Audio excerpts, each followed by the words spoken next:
kalau Pak Arief itu walaupun periodenya sudah selesai, tapi kekuasaan akan dilepas begitu saja. Saya kok yakin bahwa beliau pasti atas nama pembangunan kota Tangerang tidak juga melepaskan apa yang sudah dibangun gitu kan. Iya. Minimal ada orang sebagai representasinya beliau kan gitu kira-kira. Ya siapa itu? Ya mungkin Bang Fahmi lebih tahu lah ya kira-kira. Sekarang orang sudah dikasih rekomendasi, kebetulan ketuanya. Masa ada rekomendasi lain lagi? Iya. Secara tidak langsung kan diamputasi setengah Matt Romley-nya. Ya Matt Romley-nya juga menurut saya timnya juga harusnya marah kan gitu kira-kira. Ini sebenarnya Zaki serius gak dukung apa kan gitu kira-kira. Loh, kenapa saya sebut Zaki? Karena ada Intan Nurul Hikmah. Iya. Ada sekda. Iya, ada sekda masalahnya. Makanya analisa saya bahwa ini ada pertarungan dua klan yang lagi bertarung.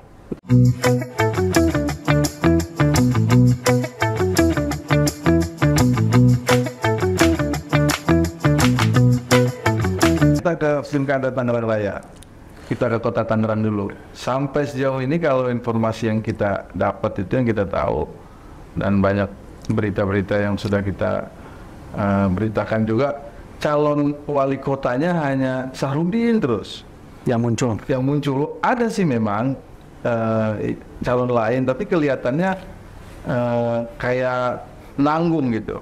Bang Adi gimana ya? Ya, pertama tentunya memang kos politik ini kan tinggi, gitu kan. Banyak orang yang malas untuk menginvestasikan biaya yang begitu besar.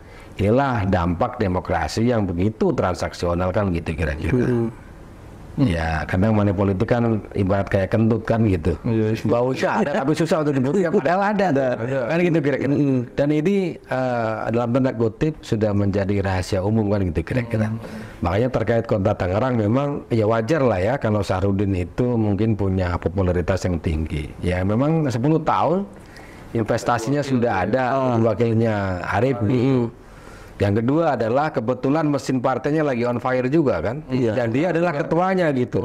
Rekomnya juga ada di dia ya. Sendiri dia. Iya sendiri gitu. Malah yang ada kan orang ini berlomba-lomba menjadi wakilnya gitu. Itu tandanya adalah bahwa ya sedemikian bahwa politik itu ternyata sudah transaksional sekali gitu. Ya kan orang malas untuk menjadi penantang gitu. Tetapi kemungkinan untuk beliau ada pasangan lain pasti terbuka lebar. Ini kan tinggal bagaimana tokoh-tokoh ini nanti partai-partai ya tentunya membuat koalisi siapa yang bisa menjadi penantang. Ibarat Pertamina ini kan mulai dari nol kan sebenarnya. Oke lah Pak Sahrudin petahana, tetapi peluang untuk dikalahkan pasti ada. Tetapi kemenangan beliau juga pasti kan gede gitu kan. Tetapi lagi-lagi Bang, sebenarnya kan dua hal juga, saya masih percaya soal itu. Bagaimana tim, bagaimana soal strategi ke bawah tadi itu, jualan gagasan mereka seperti apa, gitu.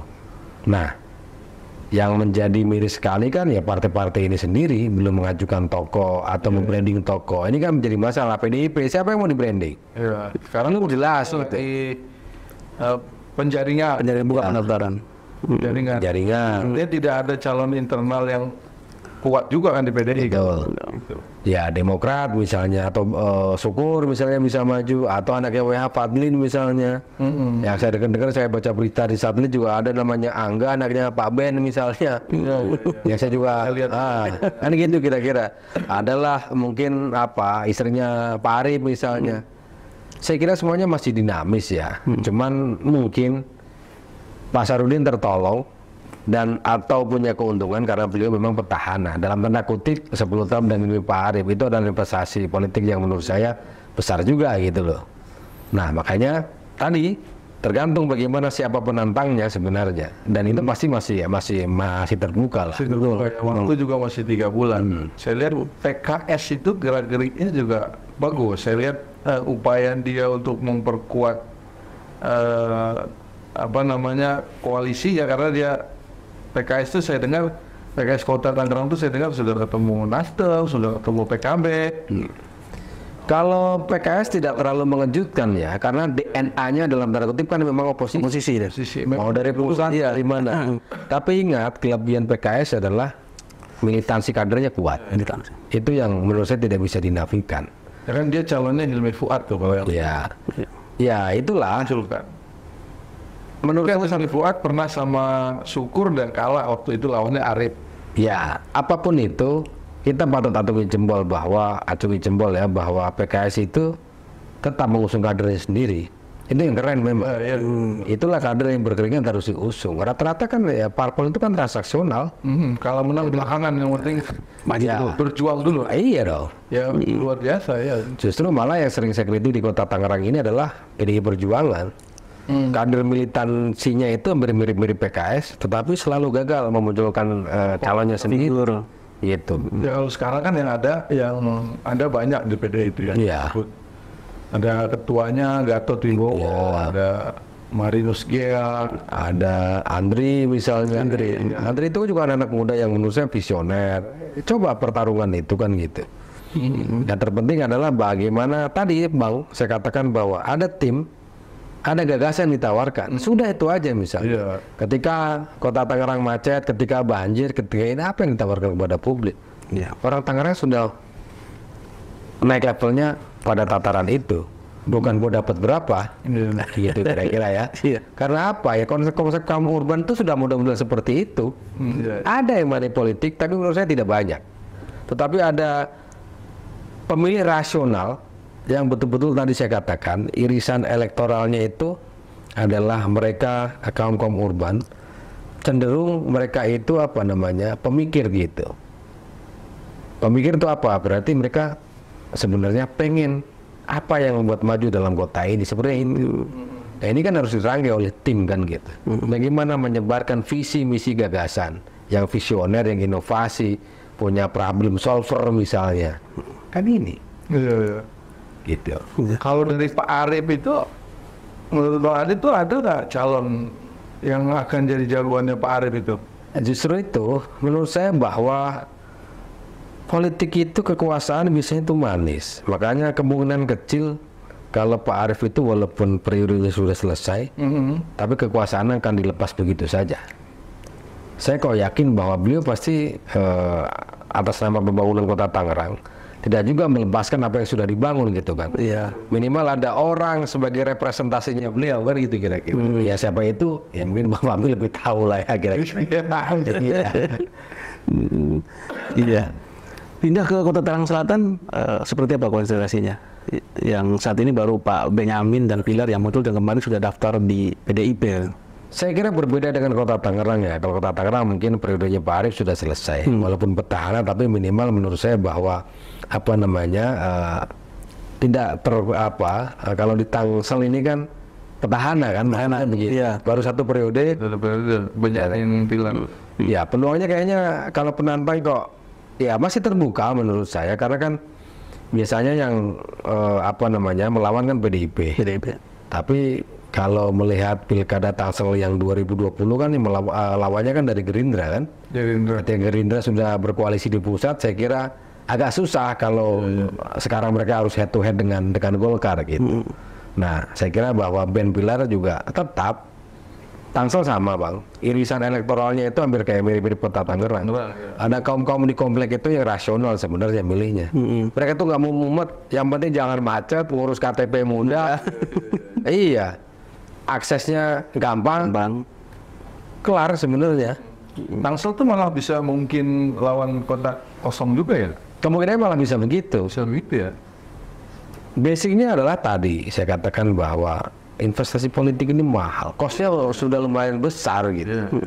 Jadi kalau penantang hanya orang-orang yang dalam tanda kutip punya militansi, punya gagasan, baru uang, itu yang menurut saya keren yang bisa ngelawan dengan itu. Karena kalau orang yang mendahulukan bahwa uang dulu, baru gagasan, saya kira berat. Ya. Yang banyak kan yang punya duit dipilih, Arif juga nggak jadi. Ya mungkin kalau melihat seperti ini ya bisa juga PDIP lagi, cuman tokohnya siapa? Tokoh Ini orang Tangsel juga. Orang Tangsel gitu. Ada kan beberapa yang memang mencoba untuk Banyak. Jadi Tangsel itu kayak seperti dilirik sama nasional ya. Terbukti dengan beberapa pilkada yang diikuti sama anak nasional. Kemarin aja dari nasional turun dari Gerindra, Saraswati itu, kemudian dari anaknya Pak Ma'ruf, ya, itu bisa turun di situ. Jadi emang sangat dilirik meskipun penantangnya adalah petahana. Banyak juga. Artis di situ banyak yang tinggal di situ. muncul ya. Belum, sekarang belum ada yang muncul. Iya, lagi-lagi kan gitu Bang, investasi politik itu kan sudah demikian luar biasa mahal. Untuk mendapat tiket itu kan bukan sesuatu yang mudah kira-kira kan. Banyak lah bilang tanpa mas segala macam. Memang kita percaya soal itu kan enggak gitu kira-kira. Ya. Iya. Sorry loh, ini kita mau berebut soal 4 triliun tiap tahun, misalnya begitu kira-kira. Iya, dengan investasi begitu besar, kemenangannya juga belum tentu besar. Saya kira kan akan berpikir gitu. Nah inilah yang harusnya kita reduksi mulai dari sekarang. Publik harus kita cerahkan, rekrutmen politik harus baik. Rata-rata partai politik juga yang merusak itu kan. Mereka ambil figur yang di luar partai dicalonin. Kadernya sendiri akhirnya kecewa. Internal kan itu kira-kira. Rekrutmen politik, pendidikan politik itu yang harus diketengahkan kepada publik biar publik ini cerdas gitu. Kalau rekrutmen politiknya bagus, soal pendidikan politik bagus, mereka yang akan berkontestasi kan bakal menghadirkan sebuah gagasan yang baik kan. Iya. Gagasan yang inovasi, ada problem solvernya di situ, ada pemecahan masalah di situ, ada solusi di situ kan gitu. Selama ini kontestasi kan ya udah banyak-banyakan aja. Banyak duitnya, banyak masanya, ujungnya kan banyak akhirnya program-program pembangunan itu kan tidak mengakomodir semuanya dan kadang-kadang tidak sesuai dengan skala prioritas kebutuhan. Iya, gitu yang terjadi. Ya memang kalau ngomongin pilkada Tangerang Raya ini yang sampai saat ini yang lumayan seru ya kabupaten. Ya. Kabupaten. Karena kabupaten tuh Mat Romli, ketua Golkar, disaingi oleh Maisal Rashid atau yang populer dikenal Rudi Maisal. Masif juga Rudi Maisal. Bahkan terakhir kan katanya rekomnya Golkar tidak hanya untuk Mat Romli, tapi nama Rudi Maisal masuk juga. Terbukti diundang dalam silaturahmi calon kepala daerah oleh Golkar. Namanya disebut Maisal Rashid. Saya lihat tuh di undangannya bakal calon Bupati Tangerang dari Semiring, wakil Bupati Tangerang. Sama satu lagi si Intan. Intan ketiga kan dia yang di. Ya, saya mengutip pemberitaan itu. Memang dari Tangerang Raya ini paling panas memang kabupaten.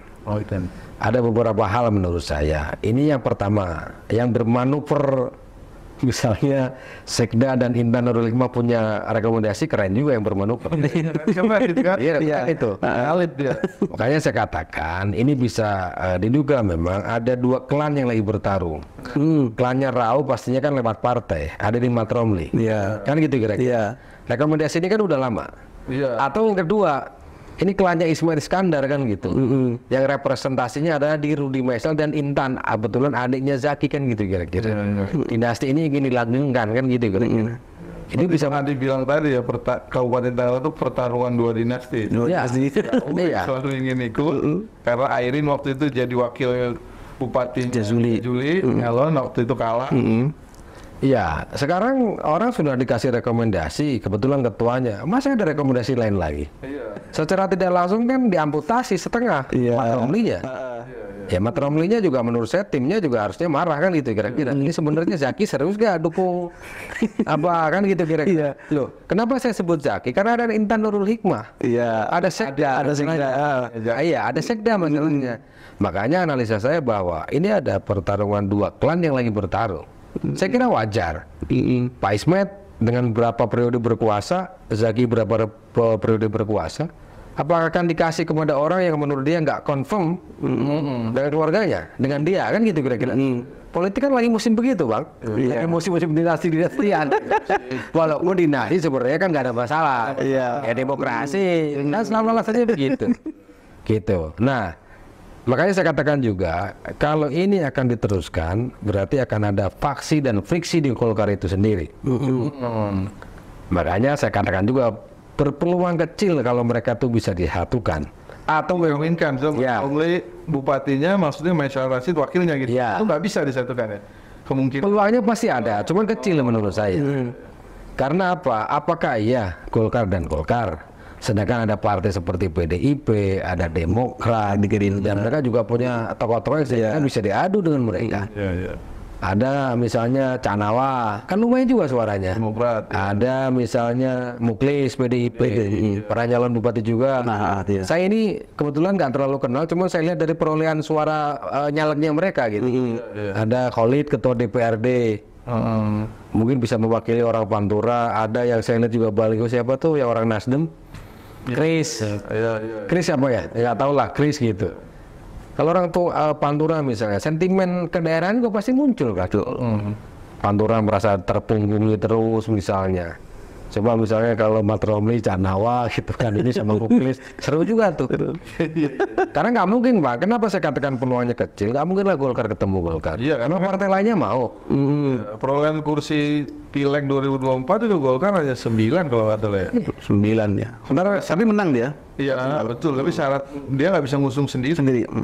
Ntar bilang gini partai yang lain, emang Golkar keluar kayak lo yang keren aja, emang gua nggak keren kayak iya dong. Iya. Kecuali Golkar dapatnya 20 kursi, Golkar ketemu Golkar nggak ada masalah. Ini Golkar ada nggak 10 kira-kira? Nggak ada. Kalau lu aja nggak ada. 9 ya. 55 bukan dewannya? Iya. Berarti kan dia syarat pengusung 11. Berarti kan dinamis. Memang betul Bang, antara partai Pileg dan Pilkada itu berbeda. Kalau Pilkada kan lebih melihat figur ya. Iya. Tetapi tetap bahwa landasan berpijak itu kan dari partai. Gak mungkin partai Golkar ketemu partai Golkar berdua gitu. Saya kira sulit untuk mereka akan ada yang tawar kepada publik yang kebetulan mereka sudah punya gambarnya merah, biru, hijau gitu. Memang kemunculan Faisal Rashid juga mengagetkan karena sekali muncul masif dia. Ya. Dan saya cek juga di setiap kecamatan tuh spanduk dia ada banyak dia. Ya. Nah nanti Golkar nyaringnya gimana dia ya? Kira-kira? Ya, saya kira ini kan masih dinamis. Tetapi kalau melihat Tangerang, saya kira masih cair lah. Ini kan kebetulan karena dua orang itu punya militansi karena memang kan akar masalahnya di birokrat kan gitu. Gitu loh.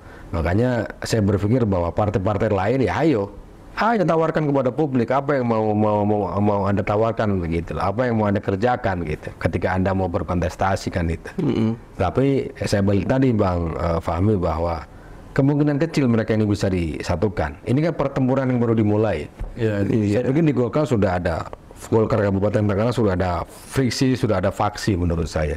Faksinya Mat Romli, faksinya Zaki itu masih ada. Pasti ada ya Mas. Pasti ada menurut saya. Iya. Karena tidak mungkin rekomendasi diberikan kepada ketua Golkar Kabupaten Tangerang. Kok ada rekomendasi lagi? Makanya kalau saya lihat dari Satrito nggak salah.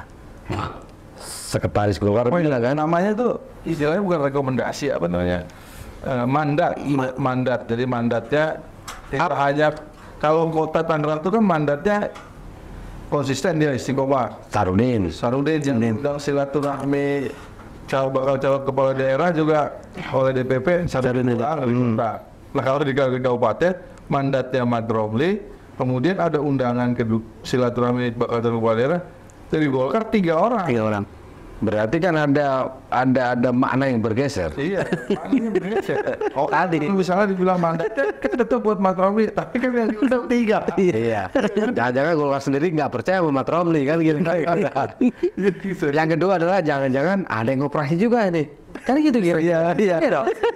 Yang ketiga adalah Golkar Kabupaten Tangerang nggak solid juga. Seru kita cukup ini kita. Tapi satu lagi terakhir. Oke. Terakhir satu lagi terkait dengan Golkar yang selama ini yang sudah memunculkan terutama Tangerang Raya, tiga-tiganya Golkar kita ngomongin. Karena mereka yang sudah punya jagoan, termasuk di Banten Bu Airin. Itu nanti di pilkada serentak itu ada keuntungan tersendiri nggak buat Golkar? Iya, tadi saya katakan Bang bahwa mesin Golkar ini lagi on fire. Tangerang Raya yang menang semuanya. Ya, walaupun ada yang satu fraksi dan tidak gitu ya. Tapi di kota Serang kalau nggak salah menang juga ya. Kota Serang, Kabupaten menang. Rata-rata mayoritas kabupaten di Banten ini kan menang. Itu menandakan bahwa mesin Golkar sedang on fire, mesin politiknya sedang on fire. Yang kedua adalah Golkar ini nakodanya adalah dinasti Rau. Sering saya katakan, suka atau tidak, dinasti ini yang menurut saya paling kompeten, paling berpengalaman. Anda bisa bayangkan, pernah ditangkap KPK segala macam, dicap koruptor, tetap bisa menang. Sudah ada dinasti Indonesia model begitu. Wah, ada Pak. Hanya di Banten Pak. Pak Agung Banten mereka yang punya. Makanya dengan bahan baku dalam tanda kutip seperti itu, peluang mereka juga besar. Besar. Tergantung siapa yang mau jadi cawagupnya nanti. Kalau logistik kan Pak Fahmi lebih tahu lah, jangan ditanya mereka kan kira-kira. Tetapi salah memilih calon menurut saya bisa berujung kepada kekalahan. Gitu. Bolehlah survei bilang akhirnya paling tinggi, iya oke. Tetapi jangan lupa, banyak tadi saya katakan bahwa secara nasional walaupun di Banten juga ada pemilih milenial ini lagi banyak Pak. Orang yang pemilih pertama. Belum lagi nanti pemilih mengambang. Ya. Itu menentukan Pak. Mereka nggak mau soal politik tapi besok kena isu ini dia pilih ini, siapa yang tahu? Iya. Itu yang terjadi nanti. Ya kan? Dikelola betul itu. Betul, iya harus dikelola betul. Nah, belum lagi nanti swing voter itu, kayak tadi pemilih mengambang itu menentukan. Pilpres sama kan, swing voter, orang yang malas berdebat segala macam, tapi besok milih siapa?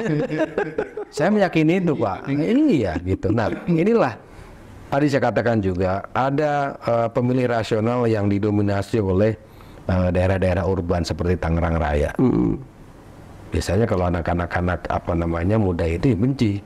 Idealisme lagi tumbuh, benci dengan perilaku koruptif misalnya. Ini menjadi titik kelemahan dinasti Rau gitu. Ya kita berdasarkan realitas saja yang ada begitu. Tapi saya kira tadi saya katakan dinasti itu tuh paling top menurut saya. Tidak ada Pak di Indonesia. Iya. Iya betul. Kita harus akui. Gitu. Oh iya dong. Jangan bicara logistik, mereka sudah punya. Jangan bicara kader, mereka surplus kader. Surplus kader. Iya. Tinggal satu saja sebenarnya, tiket udah pas tengah jalan. Tinggal bagaimana. Saya kira cuma dua hal kelemahan mereka itu. Stigma soal dinasti yang korup paling itu. Soal bagaimana nanti cawagupnya Bu Airin aja. Salah memilih wakil, saya kira akan berantakan. Terima kasih banyak. Siap Adem sudah Siap. Saya di situ. Terima kasih. Saya juga. Kita nggak minum dari tadi. Ya udah kita minum. Kita minum dulu. Terima kasih sekali lagi Bang Adem. Siap. Sudah berkenan menjadi narasumber Siap. kita pada podcast kali ini. Amin. Siap. Lagi terima kasih. Siap. Terima kasih. Assalamualaikum. Waalaikumsalam warahmatullahi wabarakatuh. Oke.